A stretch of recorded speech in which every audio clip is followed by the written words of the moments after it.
is 'n interessante vraag wat min van ons gereeld vra. Wat vorm my lewe regtig?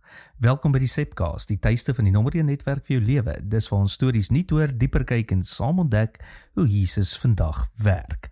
Ons dink dikwels dis groot besluite, die groot oomblikke, die groot keerpunte.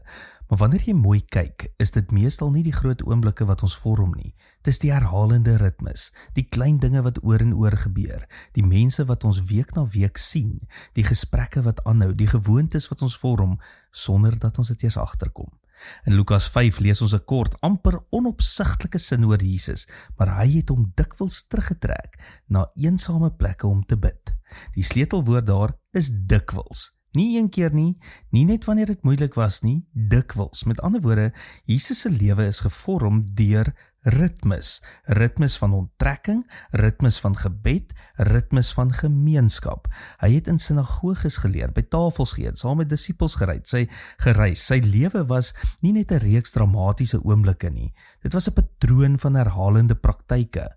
Ons onderskat die krag van ritme. Ons dink verandering kom deur inspirasie, maar volhoubare verandering kom gewoonlik deur herhaling. Die vraag is nie net wat inspireer my nie, die vraag is wat herhaal ek? Wie sien ek gereeld? Met wie praat ek oor wat regtig saak maak? Watter ruimtes help my om te onthou wat belangrik is wanneer die week vol raak en die lewe besig word?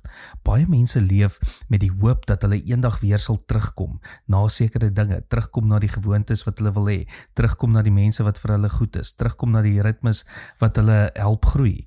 Maar sonder 'n vaste ritme gebeur daardie eendag selde.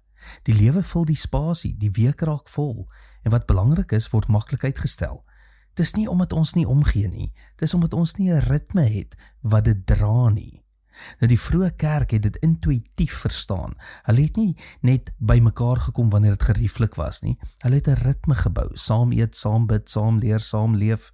Daardie herhalende ritmes het mense gevorm tot 'n gemeenskap wat anders was, meer vrygewig, meer hoopvol, meer verbind, nie omdat elke oomblik dramaties was nie, maar omdat die ritme volhoubaar was.